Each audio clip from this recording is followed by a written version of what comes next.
आणि अंतर्ज्ञानाला काही अंतर जवळ वगैरे असण्याची काही गरज नसते, ते कुठूनही ओळखू शकतात. तर त्यांनी अंतर्ज्ञानानं ओळखलं की अशा अशा ठिकाणी एक प्रधानाचा पुत्र वारलेला आहे, त्याचे अंत्यसंस्कार. ते तिथं आले आणि तो आत्मा होता तो. मग असा जो आत्मा होता तो आत्मा या राज ऐश्वर्यामध्ये गुंग होणं शक्य नव्हतं. तो काही त्या भोगासाठी त्या देहात शिरलेला नव्हता.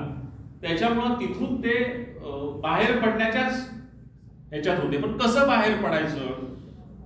तर गौतम बुद्धानं राजगृह सोडून बाहेर पडण्याची जी प्रक्रिया आहे, जवळजवळ तशीच प्रक्रिया चक्रधर स्वामींच्या संदर्भातही घडलेली आहे. त्यांनी मग एक व्यसन स्वीकारलं. घरातून बाहेर पडायचं ना, आता एक व्यसन स्वीकारलं. त्या व्यसनामध्ये जुवा खेळण्याचं व्यसन, जुगार खेळण्याचं व्यसन, द्यूत क्रीडा हा जो प्रकार होता तो स्वीकारला. आणि ती राजधानीच असल्यामुळं त्या भरूचमध्ये द्यूत क्रीडेचे अड्डे होते. मोठे मोठे श्रीमंत लोक तिथं द्यूत खेळायला जात असत. आणि जुन्या काळापासून आतापर्यंत महाभारतापासून ते द्यूत क्रीडेचं व्यसन आहे, लोकांना व्यसनाभूत केलेलं आहे. त्या व्यसनानं अजूनही ते आपल्याकडे सुरूच आहे. तर त्या द्यूत क्रीडेचं व्यसन त्यांनी स्वीकारलं. त्या द्यूत क्रीडेमध्ये ते हरत गेले. हरत गेल्यावर एक दिवस त्यांनी आपल्या हरलेली संपत्ती त्या द्यूत क्रीडेच्या मालकाला, खेळाच्या मालकाला परत करण्यासाठी बायकोला दागिने मागितले. बायको म्हणाली की बाबा हे माझ्या बापानं करून दिलेले आहेत, हे मी तुम्हाला कसे काय देऊ? तर ते म्हणाले की ह्याच्यापेक्षा तुला जास्त दागिने करून देईल. तर ती म्हणाली की नाही, ही माझ्या वडिलांची आठवण आहे, ही काय मी तुम्हाला देणार नाही. त्यामुळं मग त्यांनी उदास्य स्वीकारलं. जेवण खाणं बंद केलं. त्यांच्या लक्षात आलं की आपण तिकडं आपल्या गोपाळाची प्रतिज्ञा, त्यांना गोपाळाची शपथ घालायची, गोपाळाची प्रतिज्ञा करायची सवय होती. आपण गोपाळाची शपथ घालून आलो की मी तुमचं हरलेलो सगळं धन आणून देईल, आणि बायकोकडे देत नाही, आणि वडिलांना आपण हरलो हे कसं सांगावं, आणि बायको देत नाही म्हटल्यावर तिकडं जाऊन त्या लोकांना काय तोंड दाखवावं आता. म्हणून तो पलंगावर झोपून राहिला, जेवला नाही, खाल्लं नाही, पिलं नाही. मग त्या सुनबाईनं आपल्या सासू सासऱ्यांना जाऊन सांगितलं हे असे झोपलेले आहेत, रात्री जेवण झाले काही नाही. ते आले, त्यांनी विचारलं काय झालं, तर मग त्यानं खरं खरं सांगितलं की असं असं. ते म्हणलं मग एवढंच ना, आम्ही ते देतो ना, तुझे सगळं अदा करतो, तुझी जी हरलेला आहेस ती सगळी धन संपत्ती देऊन टाकू त्यांना. वडिलांनी पाठवून दिले, त्यांना मुक्त केलं, आता जेव म्हणाले. पण त्यानंतर त्यांनी औदास्य स्वीकारलं की कोण कुणाचं असतं. आपण एवढे संकटात असताना बायको आपणाला म्हणाली की मी नाही देणार धनसंपत्ती, आपल्यापेक्षा तिला ती धनसंपत्ती सोनं जास्त महत्वाचं वाटलं, आणि हे निमित्त करून त्यांनी उदास्य स्वीकारलं. ते उदास्य त्यांनी वाढवत नेलं, आणि हळूहळू त्यांनी अन्नामध्ये वैराग्य कड जातील असे अन्नपदार्थ खायला सुरुवात केली. राज ऐश्वर्याचा त्याग करायला सुरुवात केली. कुठलेही पंचपक्वान्न खायची नाही हे त्यांनी ठरवलं, आणि हळूहळू फक्त ताक भातावर ते आले. आई वडिलांनी विचारलं काय सुरू केलंय तू, एवढा ऐश्वर्य संपन्न आपल्या घरामध्ये असताना तू असं का करतो आहेस, काय आहे तुझ्या मनामध्ये?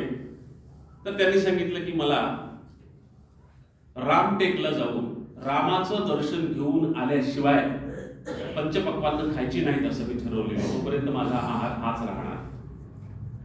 वडील म्हणाले अरे ते आपल्या शत्रूचा प्रदेश आहे. रामदेवराव यादव आणि तिथले जे राजे होते हे एकमेकांचे शत्रू होते, आणि आपल्या शत्रूच्या प्रदेशामध्ये तुला मी कसं जाऊ देईन? तुझ्या जीवाची सुरक्षा कशी मी तिथं कल्पना करू शकेल? तू असुरक्षित राहशील तिथे गेलास तर तो म्हटला मग ठीक आहे, जोपर्यंत दर्शन होणार नाही तोपर्यंत फक्त मी ताक भातावर राहील. एक दिवस वडिलांनी ठरवलं की ठीक आहे, याला पाठवून देऊया. म्हणून वडिलांनी त्यांच्यासोबत काही सैन्य देऊन त्यांना दर्शनासाठी पाठवून दिलं. अर्थातच हा राजकीय लवाजमा नव्हता, हा म्हणजे राजकीय लवाजमा टाळून त्याच्यासोबत माणसं दिली सुरक्षेसाठी. सगळेजण मिळून यात्रेला निघालेले आहेत. अशा पद्धतीने ते यात्रेला निघाले. त्याला वाटलं हे लचांडच झालं, आपल्याला घराच्या बाहेर पडायचं होतं, तर हे सगळे लोक आपल्या सोबत येत आहेत. त्याच्यामुळे प्रत्येक मुक्कामात तो दोघा जणांना म्हणायचा की तुम्ही परत जा आणि सांगा की मी खुशाल आहे. असं करत करत शेवटी दोघच जण राहिले त्याच्यासोबत.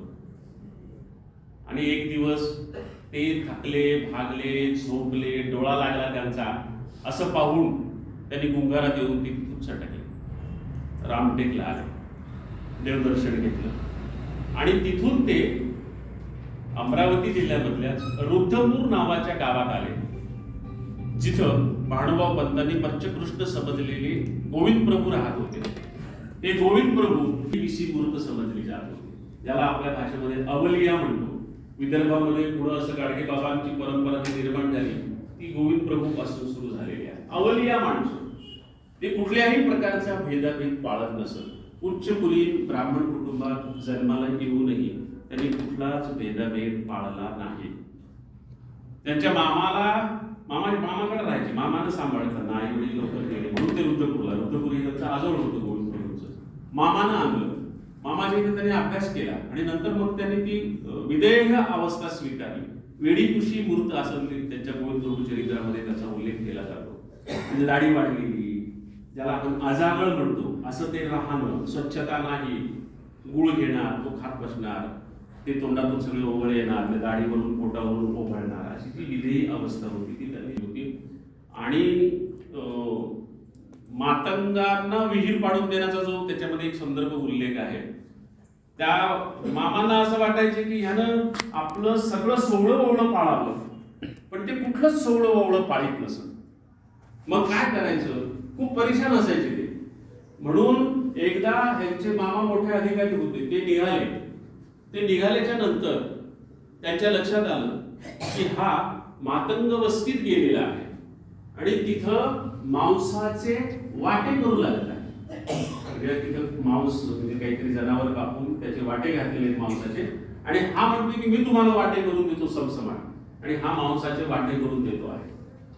आणि मामाला वाटलं की आता ह्याला काही नाही, हा असेच हात खरकटे ठेवी धुणार नाही आणि घरी जाईल. म्हणून मामा लगेच परत आले घरी कल्पना द्यायला की हा आला तर त्याला बाहेर उभं करा, त्याला आंघोळ घातल्याच्या त्याला मध्ये घेऊ नका, असं करत आलेला आहे हे सांगण्यासाठी मामा तिथून निघाले. मामा घरी आले तर हे त्यांच्या आधी गल्ली मुळातून घरी आलेले होते आणि रांजणामध्ये ते हात धुत होते. घरातल्या पिण्याच्या पाण्याचा जो रांजण असतो त्या रांजणामध्ये ते हात धुत होते. अशी ती अवलिया मूर्ती होती. हे गोविंद प्रभू तिथं राहत होते. रामटेकला दर्शन घेऊन हे हरिपालदेव रुद्धपूरला आले तेव्हा रुद्धपूरच्या बाजारपेठेमध्ये, मोठं गाव होतं तेव्हा, त्या बाजारपेठेमध्ये एका हलवायाच्या दुकानावर सेंगुळ बुडडे नावाचा पदार्थ ते खात बसलेले होते. हा पदार्थ काय आहे, काहीतरी जिलबी सारखा तो पदार्थ असावा. तोपर्यंत आपल्याकडं